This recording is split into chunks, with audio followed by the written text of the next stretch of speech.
I can't resist the temptation to ask you, because you have your finger on so many pulses. If the President of the United States today was named Bob Smith, and he was a white-haired, or white-skinned, blonde, blue-eyed man, would we still have these same problems that we have today?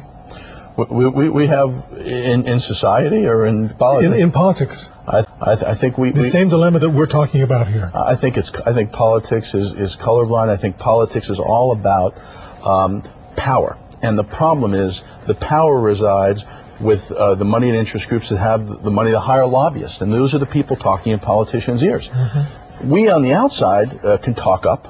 We started, after Obama was elected, we opened an office in D.C., very successful. I was afraid that you were going to abandon Santa Monica. We commuted, but we have a storefront. We have an apartment above it. We have our best young organizers on this. It's a very hard thing to penetrate, but look on healthcare reform.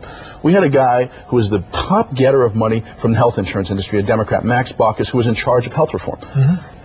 Do you think it's going to come out any other way but favoring the health insurers? So we can change this, but largely it's got to be the ballot measure process, the states bringing the change back to D.C. And as progressive, I'm progressive, I want progress. Mm-hmm. And I think the only way I'm going to get it is if we as outsiders can show the establishment how it can be done. If they resist us, what it's going to cost them. Okay, we need to take a break. We'll be right back. Stay with us. About 2 minutes. Well, if Jamie hasn't polarized you enough already, Consumer Watchdog is the organization, www.consumerwatchdog.com. There's more stuff there. Did I say it? .org. Is it .org? Yeah, .com belongs to a guy who won't sell it to us, but for $100,000. Oh my goodness! The money of politics is money. Yeah. Well, we'll correct it the next time we do it. But it is. It's consumerwatchdog.org. But people will not forget that now. They will not. And of course, you'll find the link there at myfoxla.com. Can we show the book cover one more time? Yeah, there it is. The Progressive's Guide to Raising Hell, How to Win Grassroots Campaigns, Pass Ballot Box Laws, and Get the Change We Voted For. A consumer's kit, a voter's kit, a direct democracy toolkit. Well, it's interesting because one of the things that the premise of the book is you don't have to wait for the next election to get involved, because if you wait till the next election, it's too late. You got to get involved between elections. There you are. Couldn't have said it better. We'll be right back. This is Midday Sunday. Our guest today, Jamie Court from consumerwatchdog.org. The new book is out. The Progressive's Guide to Raising Hell, How to Win Grassroots Campaigns, Pass Ballot Box Laws, and Get the Change We Voted For. There's a chapter here, 10 Rules of Populist Power. Right. Any one of those that you'd like to talk about? Well, I mean, I think my favorite rule, and I reminded this week because the legislature is making a lot of sausage as it closes down, and it's pretty hazardous for our health, is don't worry about your seat at the table, find the rock to throw through the window.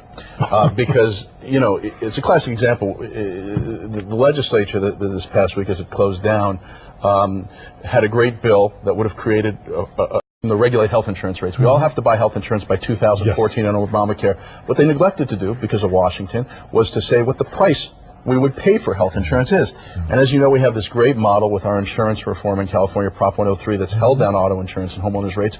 We've tried to apply it to health insurance. There was a bill that would do this, and instead of that bill being the bill that would change things for a lot of people who are hurting right now and keep a lid on health insurance rates, we had progressives join with the governor, a conservative, and other conservatives, all got together and said, we're going to do exactly what the insurance industry wants. And they basically have a bill that all the insurance companies have to do is file information that actuaries say justify their rates, and the state has no power to say no when a rate increase is too big. The commissioner doesn't even get, the insurance commissioner doesn't even get a look at those rates. And I found a guy who was for single-payer health care, Mark Leno, a senator from San Francisco, taking up and adopting Arnold Schwarzenegger's call. He said, regulation's a blunt instrument, I don't want to do it. And they all got together at the end of session, for whatever reason. This guy wants to run for mayor of San Francisco, and gutted a bill, and within a matter of days, made this decision that this was what we were going to do this year. Forget giving people the power to say no to premium increases, and I think this is going to spark a revolution at the ballot box. We weren't at the table. We were throwing rocks from outside the window. And we've created, I think, an opportunity, at least now that the legislature's failed us, to say in 2012 maybe we need a ballot measure to bring premium regulation to health insurance the way we have it in auto insurance. We have to buy health insurance. The government should have the ability to say no to premium increases that are too big. Anthem Blue Cross just raised premiums recently, yes. And it was allowed to because no one can stop it. All it had to do is show its math added up by an actuary, and we want a better standard. So I'm reminded of that rule anyway. This is that we find the initiative rock to throw through the Sacramento window. Well, and it's not as though you don't have a lot of experience, as you were mentioning earlier, Prop 103. And more recently, in June, we defeated an insurance company That's right. that spent $16 million to fool the public, promised them they were going to get a discount of $250 when many people's rates would go up because they were basically changing the rules of the game. We were outspent 12-1. We beat the insurance company by 200,000 votes, defeated Prop 17, right. And it shows another rule, which is, simple moral sentiments are what matter, not money in politics. The moral sentiment there is, and this was our campaign. When was the last time an insurance company spent $16 million to save you money? Right, exactly. We're going to shift gears a little bit.